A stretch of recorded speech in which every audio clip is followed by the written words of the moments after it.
So, I want to take you back to the summer of 2018. Just picture this, right? Oh, boy. I know exactly where you're going with this. Yeah, you know what it is.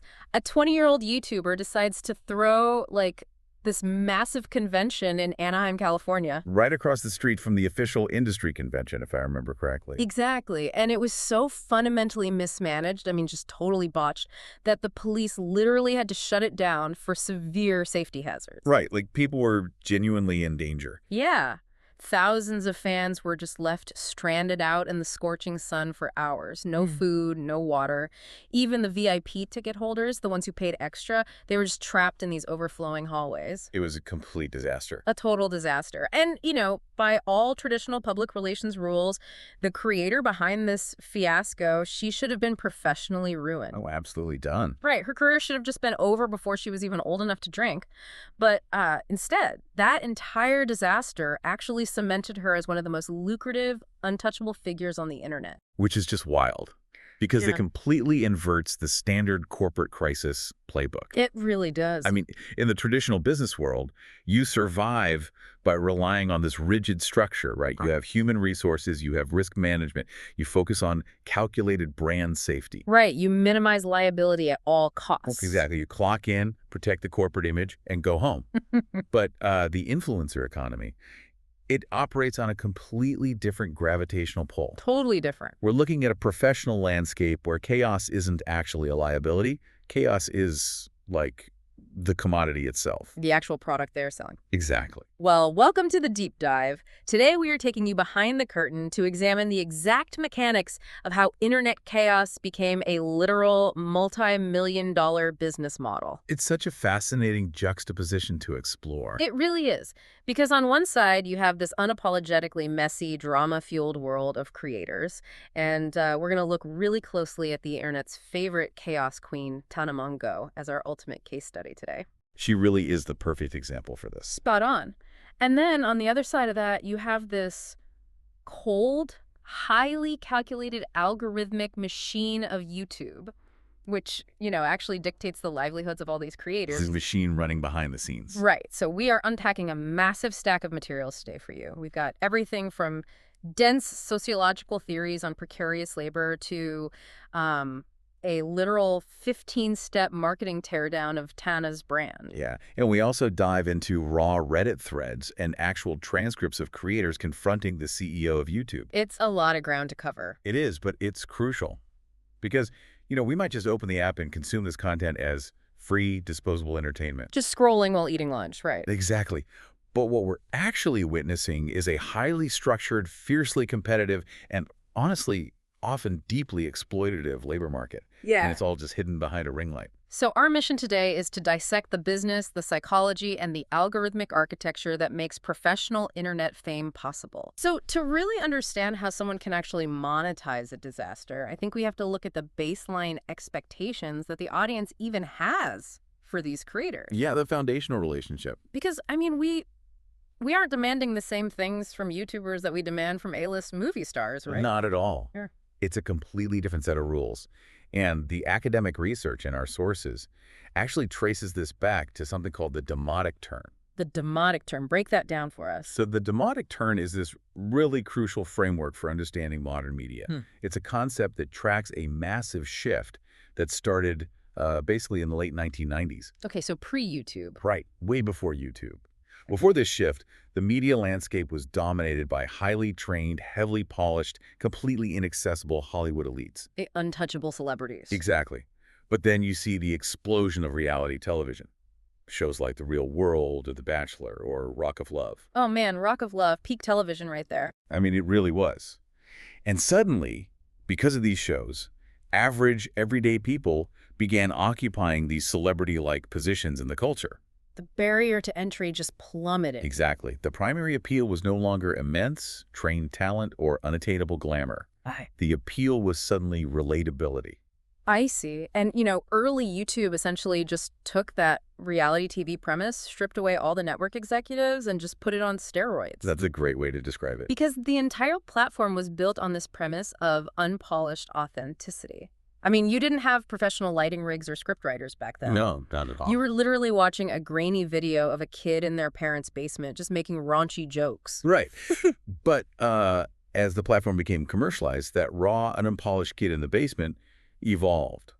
And they became what the researchers classify as a micro-celebrity. A micro-celebrity, which I assume is a very different job description than being a traditional actor. Oh, completely different. A traditional actor sustains their career through their craft. A micro-celebrity sustains their cultural capital by performing intimacy. Performing intimacy. That's a really interesting phrase. Yeah. They create this really intense illusion of close friendship with their networked audience. They look directly into the camera lens. They give their fandom specific, cute pet names. Like the Low Gang or the Gregs. Exactly. Yeah. And they strategically reveal deeply personal, sometimes genuinely embarrassing information, all to maintain this illusion that there is no barrier between the creator and the consumer. I really want to emphasize that word performing here. Yeah. Because that brings us to this other concept from the sources called presumption. Presumption, yes. That's the engine of this whole economy. Right. Because if you think about traditional consumption, you buy a ticket to a Brad Pitt movie, you watch it, you go home. The transaction is totally clean. Clean and finished. But presumption means the lines between producing and consuming are totally blurred. Like the audience is actually producing value for the platform just by consuming the video, generating watch time data, leaving comments. Yeah, they're part of the product. And meanwhile, the creator is commodifying their own intimate personal life just to produce the content. Exactly. So the product being sold isn't really the makeup tutorial or the gaming stream. The actual product is the parasocial relationship itself. The feeling of friendship. Right. The implicit contract between the creator and the viewer is basically, I am sharing the unfiltered reality of my life with you, and in exchange, you give me your absolute loyalty and attention. But I mean, that contract has to be incredibly fragile. No, it is extremely fragile. And we see exactly what happens when that contract breaks down when we look at the Reddit threads we analyzed for this deep dive. Those threads are so revealing. They really are. There's this one fascinating thread from the Beauty Guru Chatter subreddit. It's from 2019, and users were just discussing the biggest influencer disappointments of the year. It's like a graveyard of broken parasocial contracts. Seriously. And you can see how fiercely audiences protect this expectation of raw authenticity, and how quickly they turn when they realize they are actually just being marketed to. Yeah, the overarching theme in those Reddit threads is just this profound feeling of betrayal. Utter betrayal. For example, one of the top comments focused on Shane Dawson. Yeah. So he had released this highly anticipated multi-part documentary series. It was supposed to be a raw investigative look into the beauty community. Right, this big, serious behind-the-scenes expose. Exactly. But instead, the Reddit user complained that the entire series just felt like a 9-hour ad for his new eyeshadow palette. A 9-hour ad. The specific word the user chose was bamboozled. Bamboozled, that's perfect. They felt completely bamboozled into sitting through this massive Hollywood-style marketing rollout, all under the guise of an authentic backstage documentary. And we saw that exact same reaction directed at a beauty guru named Nikia Joy, right? Yes. A user in that same thread pointed out that Nikia would hide her sponsorships. Hide them how? Well, she would either wait until, halfway through a video to casually disclose that she was being paid, or she would bury the disclosure deep, deep down in the description box where nobody reads. Oh, wow. Yeah, that feels sneaky. The user said it felt like watching 10 minutes of organic content, only to suddenly realize you were watching a commercial the entire time. It breaks the illusion. Or take the complaints about Casey Holmes. Oh, right. What happened there? So a fan noted that Casey used to do these intricate, really creative makeup looks. But recently she had shifted to relying purely on easy vlogs and really basic product reviews. Just cranking out the easy stuff. Right. And the audience immediately recognized that she was streamlining her content for maximum output with minimal effort. They saw the cold business mechanics operating underneath this supposedly authentic connection. Okay, but I actually have to push back on the audience's reaction here for a second. Oh, yeah. Because isn't the authenticity we demand from these micro-celebrities just a different and maybe even more insidious type of acting? That's a really good point. It just feels like we, as the audience, are trapping them. We demand that they act like our quirky best friends, right? But the second they start acting like rational business people, whether that's charging for a 9-hour promotional series Or streamlining their production schedule because they just had a baby, which, by the way, Casey Holmes did. Oh, she had just had a baby. Yeah, but the audience still felt deeply betrayed that her content changed. You are identifying the core tension of the entire platform right there. It is the authenticity trap. The authenticity trap. Yeah. Think about it. When you go see a movie, you don't get angry at the actor for not actually being a secret agent in real life. Right, because I know they're being paid to play a role. Exactly. You understand the transaction. But because the micro-celebrity's role is literally themselves, the audience demands that they remain in this perpetual state of underdog relatability. They want them stuck in time. They do. They want the struggling creative sitting on the floor of their messy bedroom. They absolutely do not want the multimillionaire CEO running a media empire. Even though becoming a multimillionaire CEO is the explicit financial goal of starting a YouTube channel. Right. It's a total paradox. To succeed, you have to grow your business. But if you look like you are running a business, you lose the audience that makes you successful in the first place. So how do you escape the authenticity trap? I mean, how do you win? Well, you stop trying to be the perfect, unproblematic best friend. You realize that the audience secretly loves drama, and you weaponize the backlash. Which brings us perfectly to the ultimate case study of monetizing the mess, Tana Mongeau. Yes. Tana Mongeau is arguably one of the most brilliant, accidental, or perhaps highly intentional marketers of the digital age. Totally. We have this really detailed breakdown from the Amra and Elma marketing agency. They deconstructed her brand into 15 specific pillars. And the overarching theme of all of it is that she completely circumvents the authenticity trap by making her brand synonymous with chaos. She is the internet's favorite train wreck, but she is the one laying down the tracks. Exactly. So let's dig into the actual mechanics of how she does this based on the agency's teardown. The first major pillar they highlight is embracing controversy and shock value.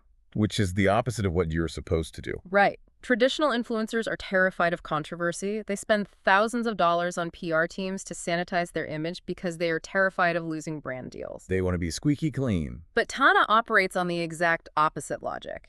She leans into the drama because she understands the fundamental currency of the algorithm.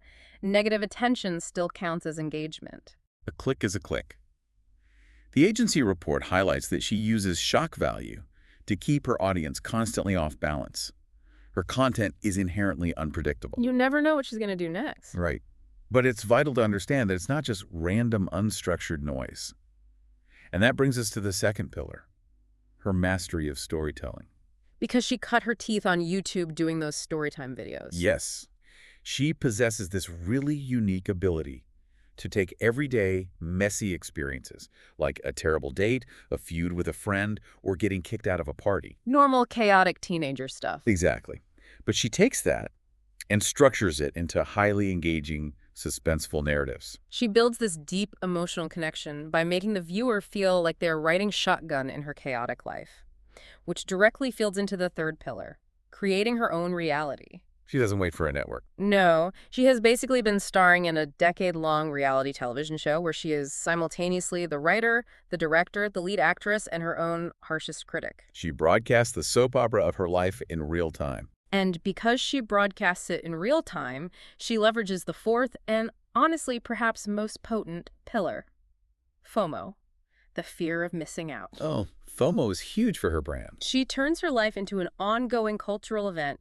You have to tune in, or else you won't understand the memes and the conversations happening online. Which brings us right back to the scenario we opened the show with, TanaCon. Let's look at the actual mechanisms of that disaster, because it perfectly illustrates how she weaponizes FOMO. Right, so she felt slighted by the organizers of VidCon, which is the massive official industry convention. So she decides, out of spite basically, to throw her own rival convention on the exact same weekend. Literally right across the street. And she hypes it up relentlessly. She promises a massive creator lineup, exclusive merchandise, the ultimate anti-establishment party. And it fails spectacularly. It is shut down, fans are crying, the internet is in an absolute uproar. But we have a fascinating analysis from PR expert Andy Beal regarding the fallout of TanaCon. What did he say? He asked this critical question. Did this massive failure actually hurt her reputation? I mean, you would think so. Right. From a traditional corporate communication standpoint, a disaster of that magnitude involving safety hazards and consumer fraud allegations is a fatal blow. But Beale points out that the YouTube ecosystem operates under totally different psychological rules. Beale's conclusion is just brilliant. He says that in the creator economy, a fan who feels disappointed will eventually forgive and forget. But a fan who feels like a fool will unsubscribe permanently. That distinction right there is the key to her entire career. Disappointed versus feeling like a fool. Exactly. If a highly polished, family-friendly influencer who constantly preaches about organization and professionalism through a disastrous convention, their fans would feel like fools. Because the illusion of perfection would be totally shattered. Right, but Tana never promised perfection. She promised a wild, unpredictable ride. Her fans were undoubtedly disappointed and angry about TanaCon, but they didn't feel like fools, because chaos is exactly what they signed up for. Let's look at another specific incident from the materials that proves this exact point. There was a huge backlash surrounding an episode of her MTV reality show, MTV No Filter. Oh, the doctor's office scene. Yes. So she had been suffering from the severe, persistent cough for months.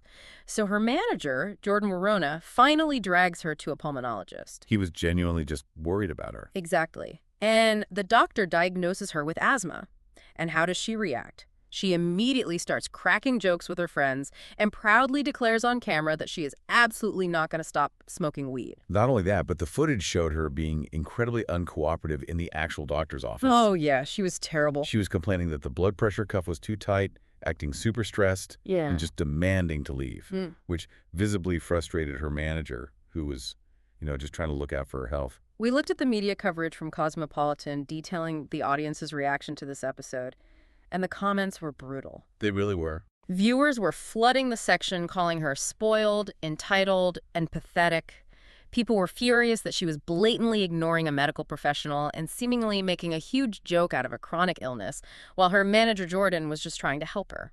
Again, apply Andy Beale's PR framework here. Okay, let's do it. By any normal metric, this footage makes her look reckless and ungrateful. It's a complete PR nightmare. But did it break the parasocial contract? No. No. Because the contract was never based on her being a role model for health and wellness. It just reinforced the existing narrative. Tana is a messy, unfiltered person who makes bad decisions. You might feel frustrated with her in the exact same way you feel frustrated with a real friend who refuses to take their own health seriously, but you don't feel deceived. Exactly. Yeah. And this psychological dynamic is perfectly explained by an academic concept brought up in our sources. Dramaturgy. Dramaturgy. I love this theory. It is so applicable here. Because Tana's seemingly supernatural ability to survive what the internet calls cancel culture, it makes complete sense when you view it through this sociological lens. So explain dramaturgy for the listener. So dramaturgy is a theory developed by the sociologist Irving Goffman back in the 1950s. So long before the internet even existed. Right. Goffman proposed that everyday social life is essentially a theatrical performance. He argued that human beings present a front stage self to their audience. The front stage self. Yes. This is the curated, acceptable, polite version of yourself that you perform at work or at a dinner party. But you also have a backstage self. The messy part. Exactly. The backstage is hidden from the public. It's where you let your guard down, where the unfiltered, perhaps socially unacceptable reality lives. Wait, so Goffman was basically mapping out the psychology of YouTube apology videos half a century before YouTube even existed. He really was. Because that is exactly what the influencer economy is. Their channel is their front stage. They might slap the word authentic on it, but it is heavily, heavily curated. Oh, meticulously curated. The ring light is positioned perfectly. The stuttering is all edited out. The brand deal is woven into the narrative seamlessly. Precisely. And the academic paper points out the catastrophic crisis that occurs when the curtain is accidentally pulled back. When the backstage leaks. Yes. When a creator's backstage behavior is suddenly exposed to the public, usually through a leak video, an old tweet, or a big call-out post, the front stage shatters. A little collapse. And when this happens, the influencer has to immediately engage in what Goffman termed impression management. Impression management. This is the frantic scramble to repair the front stage facade.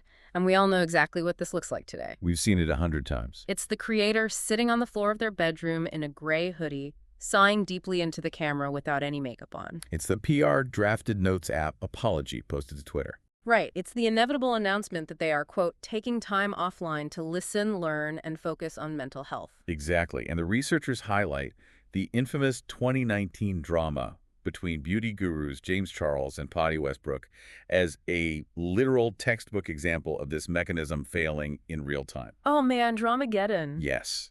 Toddy Westbrook uploaded a 43-minute video titled Bye Sister.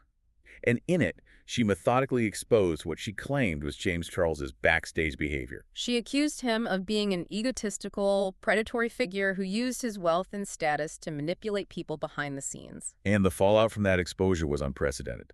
James Charles lost millions of subscribers in a matter of days. Millions! It was insane to watch. The meticulously crafted facade of his inclusive, bubbly front stage was completely obliterated by the allegations of his backstage reality. He was forced into intense impression management. He released his own videos, trying to systematically debunk the claims and rebuild the stage. It really highlights how terrifyingly fragile this economy is. You can build an empire for 5 years and lose it all in 48 hours. It's incredibly precarious. But this brings us to the genius of Tana Mongeau's brand strategy. Okay, let's connect it back to Tana. If we apply Goffman's theory to Tana, we realize why she is virtually immune to cancel culture. Why is that? She doesn't have a hidden backstage. Oh. She took her messy, flawed, controversial backstage self and shoved it directly onto the front stage, right under the spotlight. That is fascinating. By monetizing her own flaws, she completely removes the threat of exposure. Exactly. You can't cancel or expose someone for being a train wreck when they are actively selling tickets to the train wreck. That is brilliant. And this immunity is what actually allows her to successfully navigate major career transitions. Because we have a trend report from the marketing firm New Engine that analyzes Tana's current era. And her current era is surprisingly corporate. It is. She has transitioned into the surprisingly brand-safe business mogul. She hosts the incredibly successful Canceled podcast. She launched a wine brand called Dizzy Wine. She even co-founded an influencer management division, right? Yeah, the Unruly Agency with Tara Electra and David Weintraub to literally mentor other creators. She professionalized the chaos. She did. But the New Engine report points out that in the creator economy, pivoting is incredibly dangerous. Very dangerous. The prevailing industry assumption is that your brand is locked in amber. If you went viral for doing makeup, you have to do makeup forever. Right. If you try to pivot into being a serious business owner, you usually lose your audience because you break the original parasocial contract. Yet Tana totally defies this rule. And she does it because her pivot feels psychologically true to the audience. How so? Even though she's now managing a massive corporate portfolio, she still presents it through the lens of her chaotic reality.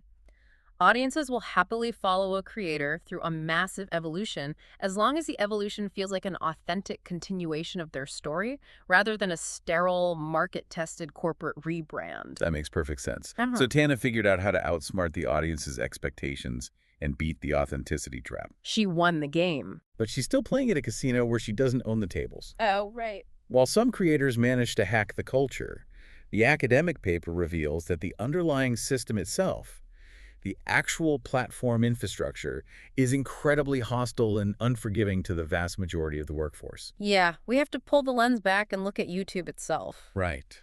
To understand how precarious this job really is, we have to talk about what happened when the casino suddenly changed the rules of the game. Let's look at the 2017 apocalypse. The apocalypse, just the name sounds terrifying. It was the defining historical fracture in the creator economy. It fundamentally and permanently altered the power dynamic between the platform and the people who generate its content. So what did it look like before the apocalypse? Well, to understand the shift, you have to look at the era before 2017. YouTube was essentially the Wild West. Anything goes. Exactly. The monetization structure was straightforward. You uploaded a video, people watched it, ads ran against it, and you got a percentage of the revenue. It was a gold rush.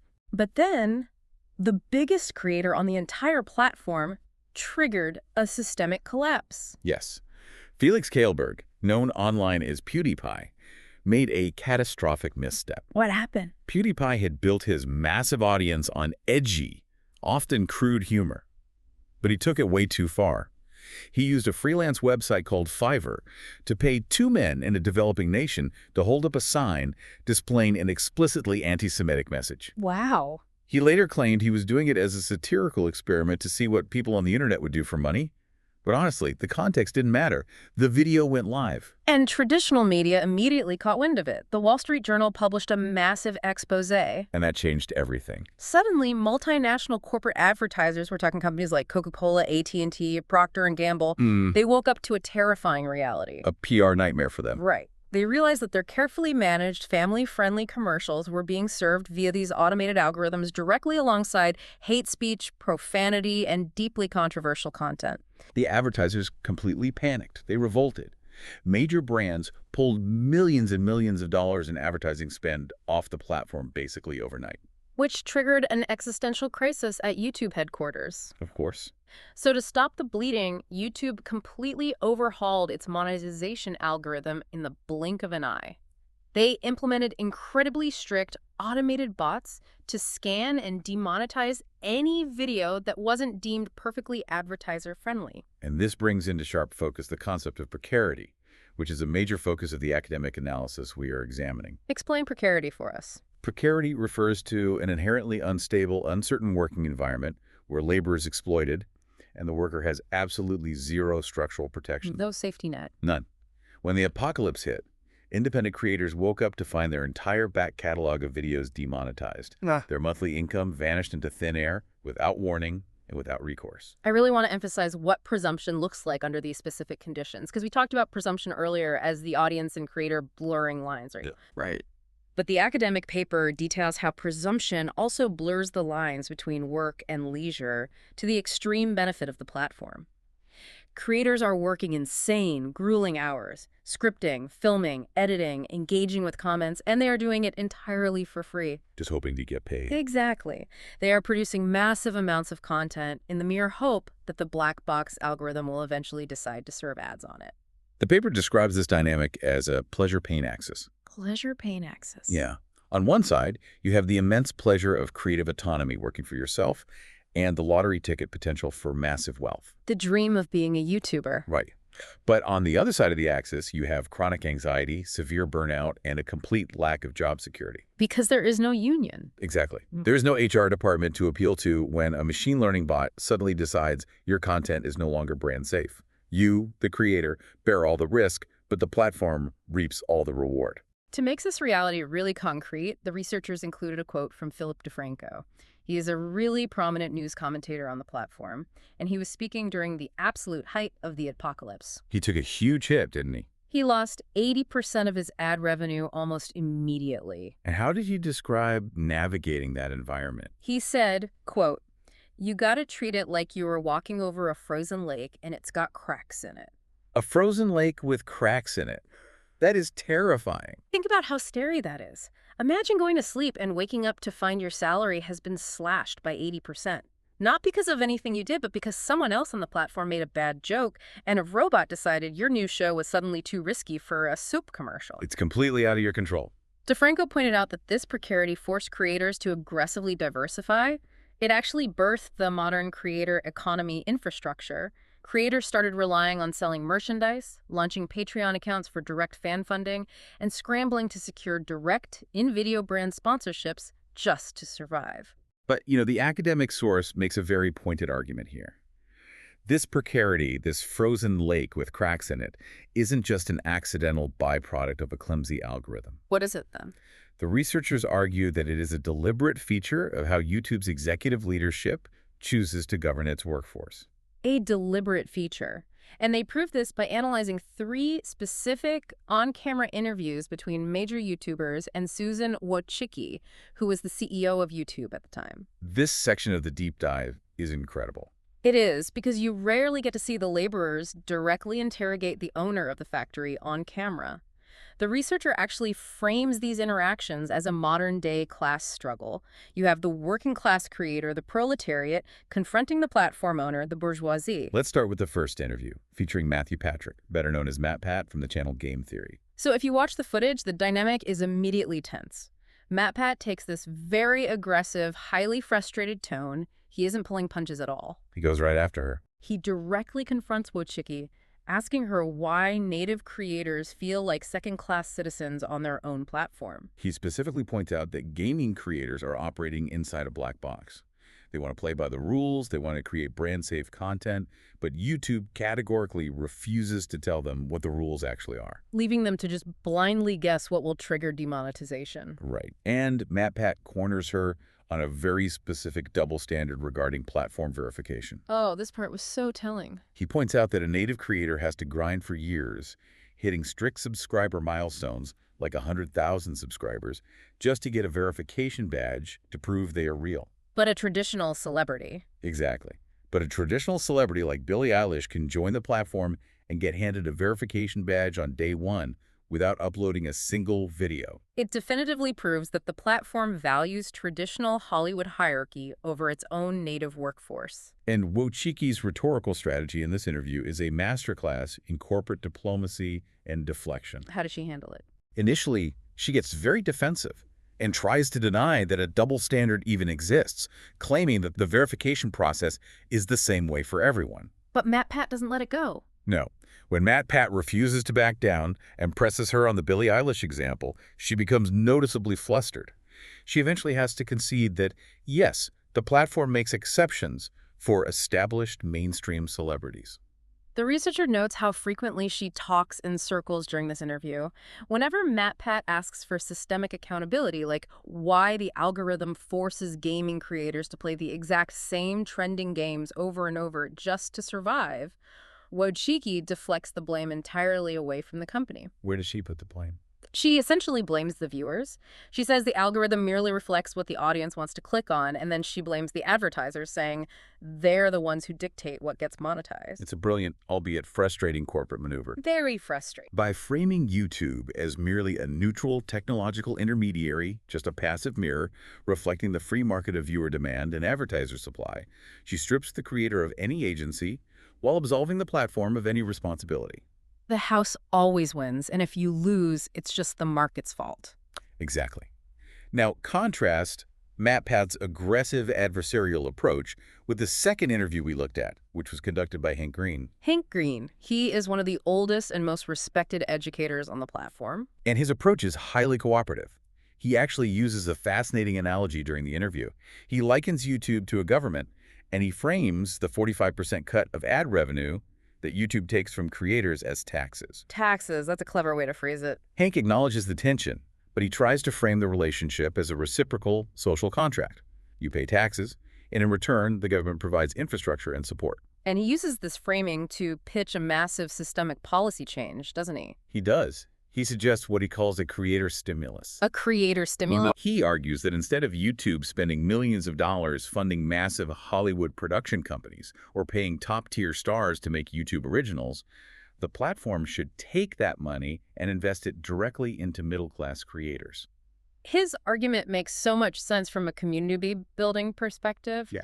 He tells the CEO that if you give millions to a massive production, you might employ 200 people for a 6-month shoot. Which is fine, but short-term. Right. But if you take that exact same money and distribute it to 1,000 middle-class creators, you empower them to build sustainable, independent businesses that will feed the platform with content for the next 20 years. It's a plea to build a strong middle class, rather than a winner-take-all oligarchy. And what does the CEO say to that? Wojcicki shuts the idea down completely. Completely. Yep. She calmly explains that YouTube's strategy is to reward the creators who are already driving the highest metrics.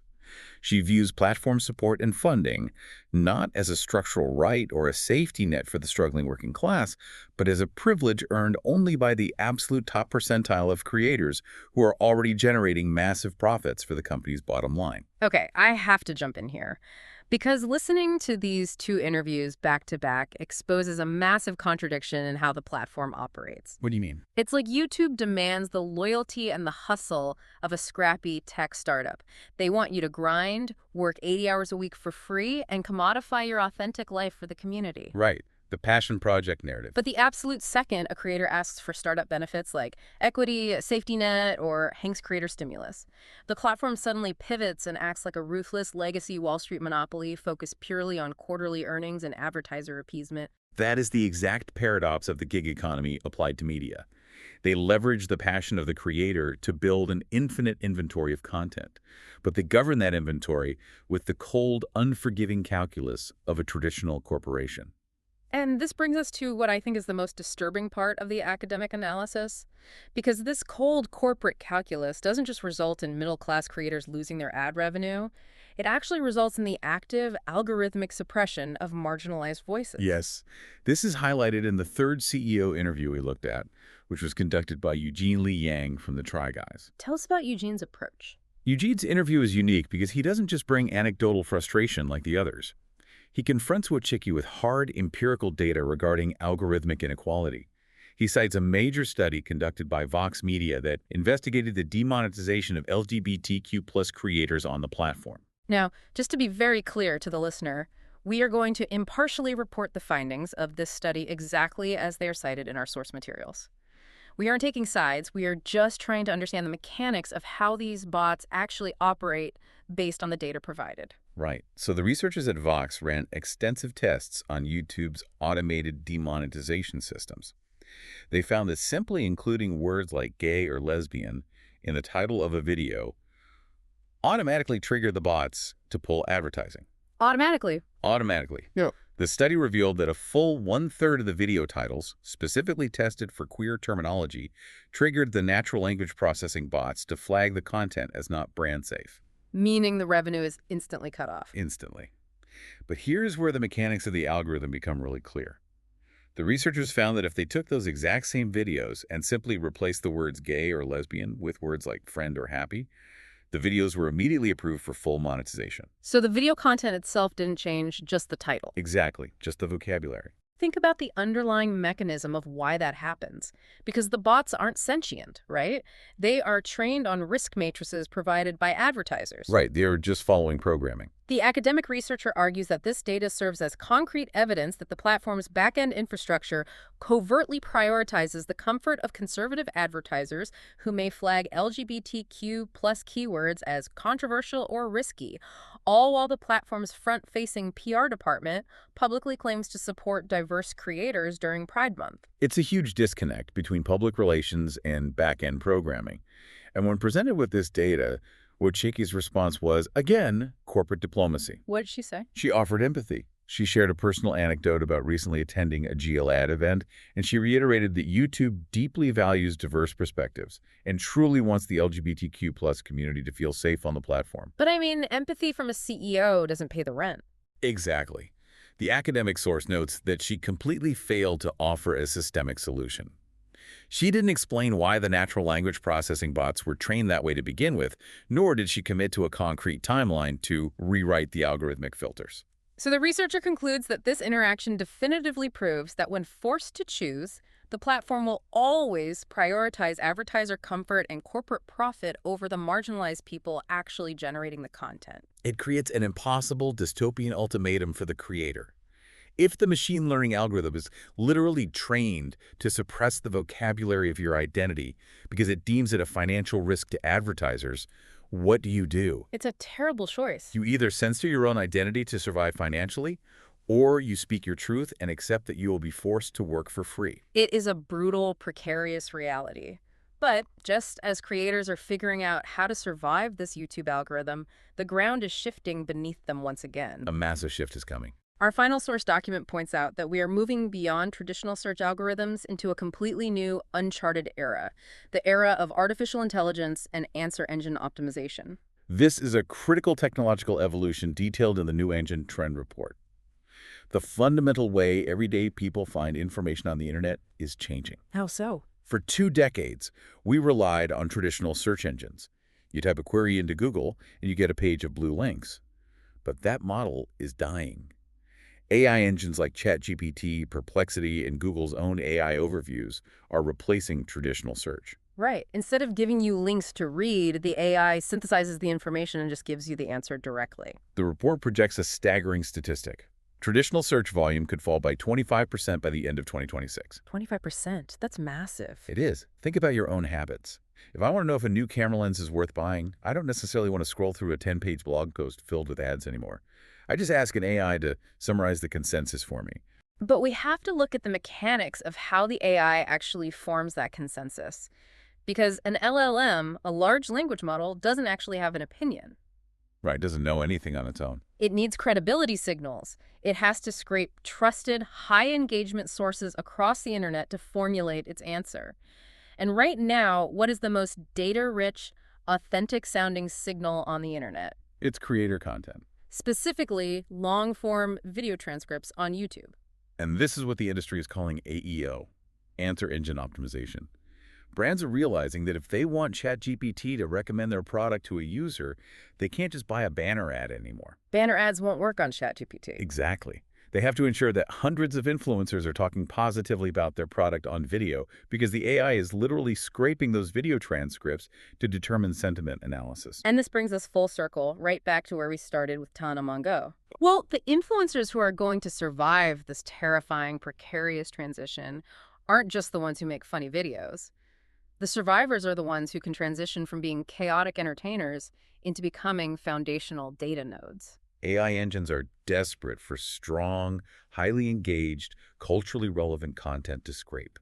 So when Tana Mongeau navigates cancel culture, launches a wildly popular podcast, and builds a business empire out of her messy reality, she isn't just surviving the human audience anymore. She is embedding herself deep into the internet's data structure. Exactly. Her reach is so massive, her transcripts are so widely circulated, and her audience engagement is so high that the artificial intelligence models have no choice but to factor her in as a highly credible foundational source of cultural commentary. It is the ultimate, perhaps totally unintended evolution of the micro-celebrity. It really is. I mean, it starts with a teenager telling messy story times into a webcam in her bedroom.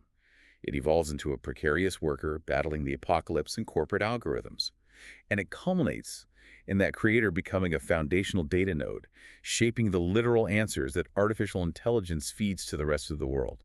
What a massive journey we have been on today. We started by exploring the demonic turn and how reality TV bursts the micro-celebrity. We unpack the authenticity trap, showing how audiences demand raw connection and feel deeply bamboozled when creators act like business people. We looked at the absolute genius of Tana Mongeau and how using Goffman's dramaturgy to push your messy backstage into the spotlight can actually inoculate you against cancel culture. And from there, we examine the structural hostility of the platform itself.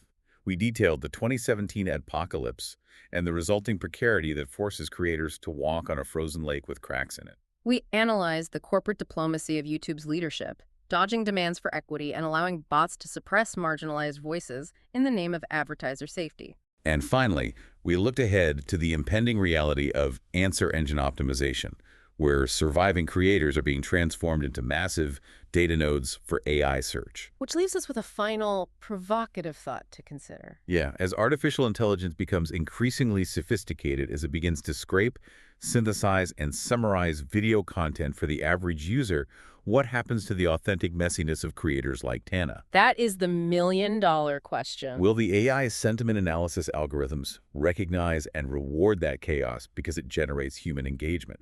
Or will the AI filter out the mess, effectively forcing the next generation of creators to become even more corporate, sanitized, and perfectly polished just to be visible to the machines? Will the machines demand perfection, or will they figure out how to monetize our flaws? It's a truly fascinating question, so we want to hear from you. We'd love your take on this. Think about your own favorite creator, the person whose videos you watch every single week. Do you think they are showing you their true backstage self? Or is their messiness and their relatability just another carefully crafted front stage marketing tool designed to keep you watching? Let us know what you think. Drop your thoughts in the comments below. We read them all, and we love seeing how you analyze the content you consume. And hey, if you enjoyed unpacking this massive topic with us today, please make sure to like and subscribe. We know you hear it at the end of every video, and we just spent an hour dissecting the cold mechanics behind it. But hitting those buttons actually tells the YouTube algorithm that people value this deep dive. It will push our content out to more people and they never miss a video. Thanks for joining us in the deep dive, and we'll see you next time.